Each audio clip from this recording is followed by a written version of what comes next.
உபாகமம் 2வது அதிகாரம் 13-14 வசனங்கள் ரெண்டையும் வாசிக்க பார்க்கலாம். எத்தனை வருஷம்?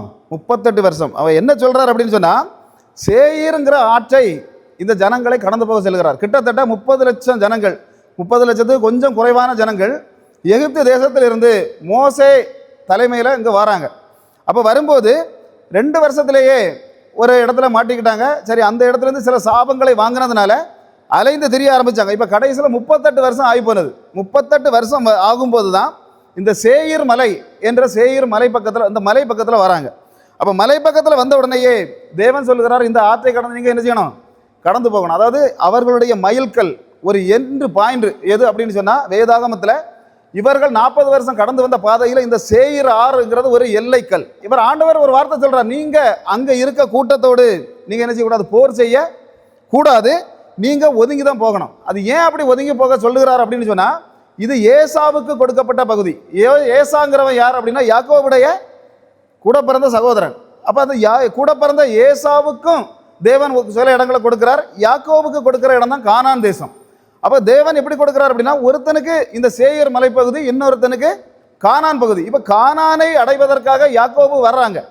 வரும்போது இடையில இருக்கிறது சொந்த கூட பிறந்த அண்ணனோட குடும்ப பிள்ளைகள் தான் அங்கே இருக்காங்க. அதனால தான் தேவன் சொல்கிறாரு, நீங்கள் என்ன வந்தாலும் சரி அவங்களுக்கு நான் பிரித்து கொடுத்த இடம், அதில் போய் நீங்கள் என்ன செய்யக்கூடாது? ஒரு குண்டூசியை கூட நீங்கள் எடுக்கப்படாது, அவங்கக்கிட்ட நீங்கள் சண்டைக்கு போகக்கூடாது. சண்டைக்கு போனால் உங்களுடைய வாக்குத்தத்த கானானை நீங்கள் இழக்க வேண்டியிருக்கு. இன்றைக்கி தேவ பிள்ளைகளுக்கு சொல்லுறது என்னன்னா, உங்கள் சகோதரர்களோடு இங்கே இருக்கவங்க சண்டை போடக்கூடாது, பிரச்சனைகள் பண்ணக்கூடாது. அப்படி ஏதாவது பிரச்சனைகள் நீங்கள் பண்ணுகிறதாக இருந்தால் தேவன் தெளிவாக சொல்கிறார், உங்களுடைய வாக்கு தத்தத்தை நீங்கள் இழக்க வேண்டியது வரும். இவங்களுக்கு எப்படி வாக்கு தத்தம் கொடுத்தாரோ, யாக்கோபு சந்ததிக்கு எப்படி இஸ்மவேலர்களுக்கு வாக்கு தத்தம் கொடுத்தாரோ, அதே போல ஏசா சந்ததிகளுக்கும் வாக்கு தத்தத்தை கொடுத்தார். அவங்க அந்த ஆசைப்பட்டு சில சாபங்களை தேடிக்கிட்டாங்களே தவிர அவங்களும் இவங்களும் ஒரே குரூப் தான். ஆனால் தேவன் சொல்கிறார், அவங்க உங்களை பார்த்து பயப்படுவாங்க.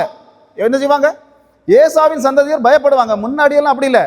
ஏசாவை பார்த்து யாக்கோபு தான் பயப்பட்டான், வெட்டி போடுவான்னு நினைச்சான். ஆனால் அந்த நேரத்தில் அண்ணன் கட்டி பிடிச்சான். அன்னைக்கு ஏசா தான் பெரிய ஆளாக இருந்தான். ஆனால் இப்பொழுது நேராக தலைகளை மாறி போச்சு. ஏசாவின் சன்னதிகள் உங்களை பார்த்து பயப்படுவாங்க. ஆனால் நீங்கள் என்ன செய்யக்கூடாது? அவங்கள அடிக்கக்கூடாது, ஒன்றும் செய்யக்கூடாது. நீங்கள் அந்த தேசத்திலிருந்து ஒதுங்கி என்ன செய்திருங்க? அப்படியே போயிருங்க அப்படின்னார். பாருங்க, இன்னைக்கு ஒதுங்கி போகிற பிள்ளைகளுக்கு ஆசீர்வாதம் உண்டு அப்படிங்கிறத தேவன் தெளிவாக சொல்லுகிறார். அடுத்த வார்த்தைக்கு என்ன நடக்குது அப்படின்னா, அந்த இடத்த கடந்து அப்படியே ஒதுங்கி போயிட்டாங்க. போன உடனே இன்னொரு ஜாதிகள், அந்த பக்கத்தில் மோபாப் ஜாதிகள் அப்படின்னு சொல்லப்படுகிற ஜாதிகள் இருக்காங்க. அப்போ அந்த ஜாதிகளை பார்த்து தேவன் சொல்றாரு, இவங்களை நீங்க தொடக்கூடாது. என்ன செய்யக்கூடாது? இவங்களையும் நீங்க தொடக்கூடாது. இந்த ஜாதிகளுக்கிட்டையும் சண்டை போடக்கூடாது, இந்த ஜாதிகள்டையும் பிரச்சனை பண்ணக்கூடாது. அது ஏன் பிரச்சனை பண்ணக்கூடாது அப்படின்னு சொன்னா, இவர்கள் லோத்தின் சந்ததியர்கள். லோத் அப்படின்னா யார் அப்படின்னு கேட்டால், ஆபிரகாமுடைய அண்ணனுடைய மகன். அப்போ இவர்களும் ஆபிரகாம் சந்ததியில் உட்பட்டவர்கள் தான். இவர்களுக்கு தேவன் கொடுத்திருந்தது ஆர்ப்பட்டண சீமை என்று சொல்லப்படக்கூடிய ஒரு இடத்தை. கானான் இவர்களுக்கு எப்படி கொடுக்கப்பட்டதோ இஸ்மவேலருக்கு, அதுபோல அவர்களுக்கும் அந்த லோத்தின் சந்ததியருக்கும் கொடுக்கப்பட்ட ஒரு இடம் தான். அப்போ பார்த்தா இவங்களும் ஒன்று விட்ட பங்காளிகள் தான்.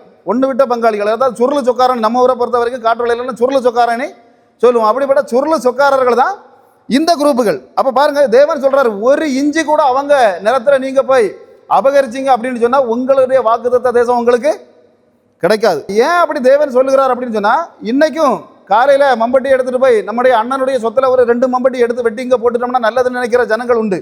அவனுடைய எல்லைக்கையில பிடுங்கி இந்த பக்கமா போட்டு எல்லைக்கையில பிடுங்கி மாட்டுகிற கேசுகளும் இன்னைக்கு உண்டு. ஆனா தேவன் சொல்லுகிறார், தெளிவாக சொல்ல, உன்னுடைய சகோதரனுடைய எந்த ஒரு காரியத்தையுமே இருந்தாலும் சரி, நீ என்ன செய்யக்கூடாது?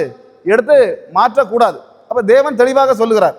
அப்ப 2வது பாத்தீங்கன்னா, இவங்களை ஏன் இந்த சேர ஆற்றை கடந்தவர் போக சொல்லுகிறார் அப்படின்னு சொன்னா, இவங்க இவ்வளவு நாளும் அந்த சாபங்கள்னால சுத்தி சுத்தி சுத்தி சுத்தி வந்துட்டு இருக்காங்க. இந்த சேயீர் ஆற்றை என்னைக்கு கடக்கிறாங்களோ அன்னைக்கு அவங்களது சுற்றும் காலம் இவங்களுக்கு முடிந்தது. இவங்களுக்கு ஒரு ஆசீர்வாதமான காலம் ஆரம்பிக்க போகிறது. இன்னைக்கு இந்த ஆராதனைக்கு வந்திருக்கிற சில பிள்ளைகளை பார்த்து தேவன் தெளிவாக சொல்லுகிறார், உங்களுக்கு சுற்றக்கூடிய காலம், இவ்வளவு நாளும் ஓடிக்கொண்டிருந்த காலம், இவ்வளவு நாளும் கஷ்டப்பட்ட காலம், துக்கப்பட்ட காலம் எல்லாமே மாறி போனது.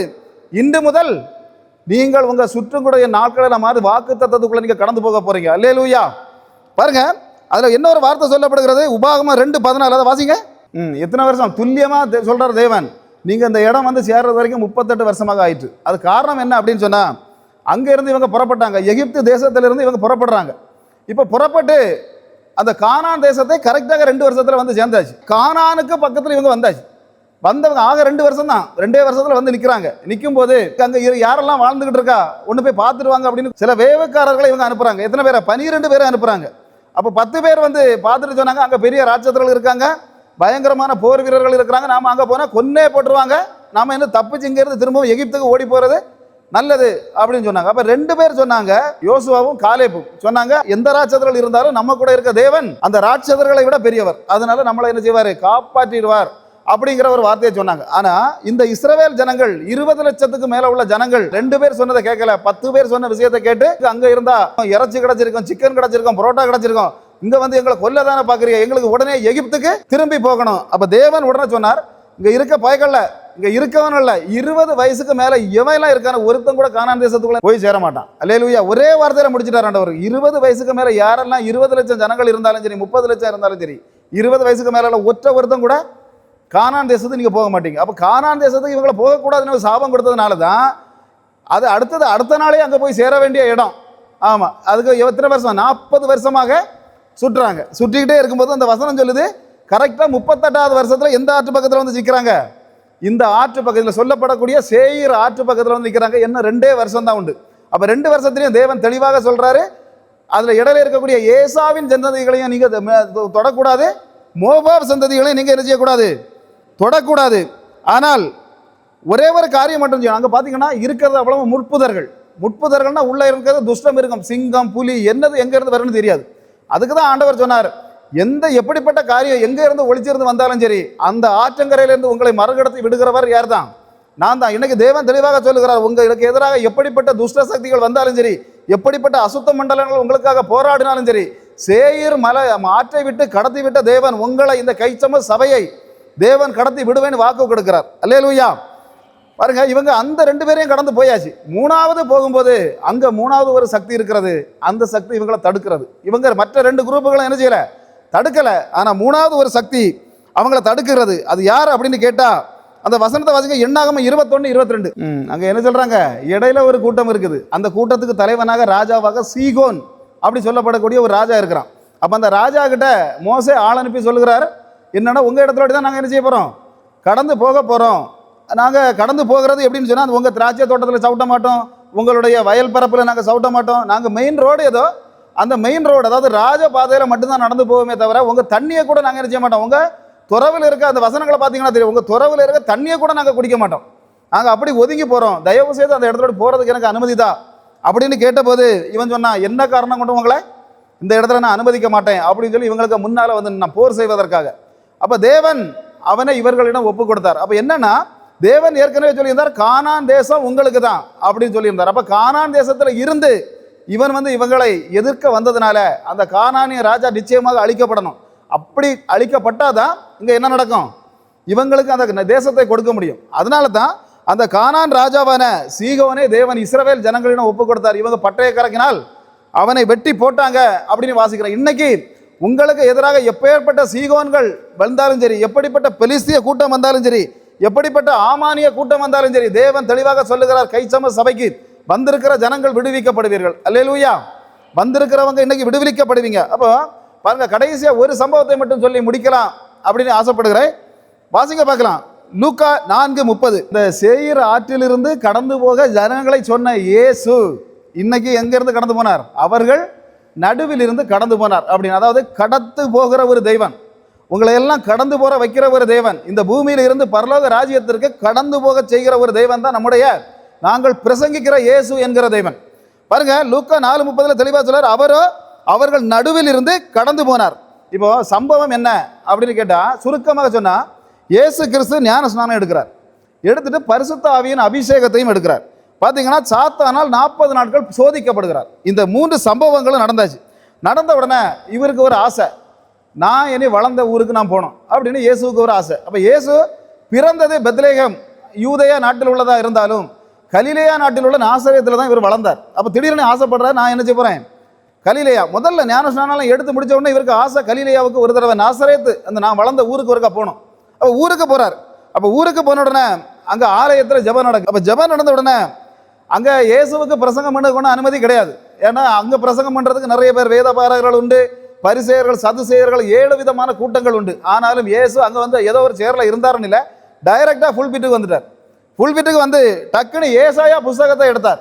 ஏசாயா புஸ்தகத்தை எடுத்து வாசித்தவர் ராஜாக்களின் புஸ்தகத்திலிருந்து பிரசங்கம் பண்ண தொடங்கினார். பாருங்க, அவர் வாசித்தது ஒண்ணு. இப்ப நாங்க எல்லாம் அப்படி இல்லை, வீட்டுல இருந்து எதை எடுத்துட்டு வரோமோ அதை தான் பிரசங்கம் பண்ணுவோம். ஆனா இயேசு அப்படி இல்லை, ஏசாயாவை வாசித்தார், பிரசங்கம் பண்ணது ராஜாக்களின் புஸ்தகத்துல இருந்து. அப்ப பிரசங்கம் பண்ணவன இருந்தவங்க எல்லாம் ஆடி போயிட்டாங்க. ஆடி போய் அப்படி நடுங்கி போய் இருக்கிறாங்க. அதுல கர்த்தரின் ஆவியா ஒரு வார்த்தை சொன்னார், கர்த்தர் ஆவி என் மேல் இருக்கிறதுனார். முதல்ல கர்த்தரின் ஆவி என் மேல் இருக்கிறதுன்னு சொன்னோன்னா அவங்களுக்கு கோபம் வந்துட்டு, என்னது நீ சாதாரண மனுஷன், உன் மேல கர்த்தருக்கு ஆவி இருக்கா? அப்ப பாருங்க, அடுத்தது சொல்றாரு நான் வந்து மெசியா. முதல்ல சொன்னது என்னது, கர்த்தர் ஆவி என் மேல இருக்கு. ரெண்டாவது சொல்றாரு அதுக்கு மேல ஒருபடி போய் நான் தான் மெசியா. அப்ப இவங்களுக்கு கொஞ்சம் கூட கடுப்பு ஏறி போச்சு. ஆமா, இவர் என்னது, இவர் இந்த யோசேப்புக்கு மகன், இவர் தச்சு வேலை செய்துட்டு கிடந்த ஆளு, நாக்கூடும் பண்ணி கூடும் இந்த இடத்துல கிடந்து அடிச்சுட்டு கிடந்த இந்த மனுஷன் இப்ப அந்த கூட்டத்தில் வந்து நின்றுட்டு நான் மெசியான்னு சொல்றாரு. இது எந்த விதத்துல இவரை என்ன செய்யணும்? அப்ப இவங்களுக்கு பயங்கர கோபம் வந்துட்டு, அப்ப பாருங்க அது கூட அவங்க விட்டுருவாங்க. அடுத்தது திரும்பவும் அதுக்கு மேல இன்னொன்ன விஷயத்த சொன்னார், தேவன் வந்து புறஜாதிகளையும் ஆசீர்வதிப்பார். அதாவது யூதர்கள், இஸ்ரவேலில் இருக்க யூதர்களை மட்டுமில்ல நம்மையும் கூட அவர் ஆசீர்வதிப்பாருங்கிற வார்த்தையை இயேசு போட்டார். போட்டோன்னு இவங்களுக்கு இன்னும் கொஞ்சம் கோபம், என்னடா இது இப்படி பேசுறாரு. சரி, அதுக்கு ஒன்று ரெண்டு எவிடன்ஸ்களையும் எடுத்து வச்சார். எப்படின்னு சொன்னா, எலியாவின் காலத்துல சாரிபாத் விதவை மட்டும்தான் ஆசீர்வதிக்கப்பட்டாருன்னு சொன்னார். அப்ப சாரிபாத் விதவைனா யாருன்னா யூதர் அல்லவா, யாரு புறஜாதி பெண். அப்ப முதல்ல சொன்னாரு சாரிபாத் விதவை மட்டும்தான் விடுவிக்கப்பட்ட. அப்ப யூதர்களுக்கு கோபம் வந்துட்டு, என்னடா இது பேசுறாரு அப்படின்னு. அடுத்தது பார்த்தா எலிசாவின் காலத்தை கொண்டு வர்றாரு. எலிசாவின் காலத்தை கொண்டு வந்து சொல்றாரு சிரியா நாட்டு நாகமானை தவிர வேற எந்த குஷ்டரோகியும் குணப்படுத்தப்படலைனார். அப்ப சீரியா நாட்டு நாகமான் வந்து யூதன் இல்லை, அவனும் புறஜாதி. அப்ப இதை இவங்களுக்கு கேட்ட உடனே அப்ப யூத கூட்டத்தில் யூத ஆலயத்துக்குள்ள வந்து நின்றுட்டு இவர் பிரசங்கிக்கிற பிரசங்கம் என்னன்னா, புறஜாதிகள் தான் ஆசீர்வதிக்கப்படுவாங்க, உங்களுக்கு ஆசீர்வாதமே இல்லைங்கிறார். அப்போ பார்த்தா முதல்ல கர்த்தருடைய தேவனுடைய ஆவியம் மேல இருக்குங்கிறாரு, ரெண்டாவது மெசியான்னு சொல்றாரு, மூணாவது புறஜாதிகள் தான் ஆசீர்வதிக்கப்படுவாங்கன்னு சொல்றாரு. அதுக்கு அடுத்தது பார்த்தா யார் யார் ஆசீர்வதித்தானுள்ள எவிடன்ஸ் சொல்லிட்டார். அப்ப இதனால இவங்களுக்கு பயங்கர கோபம் வந்தது.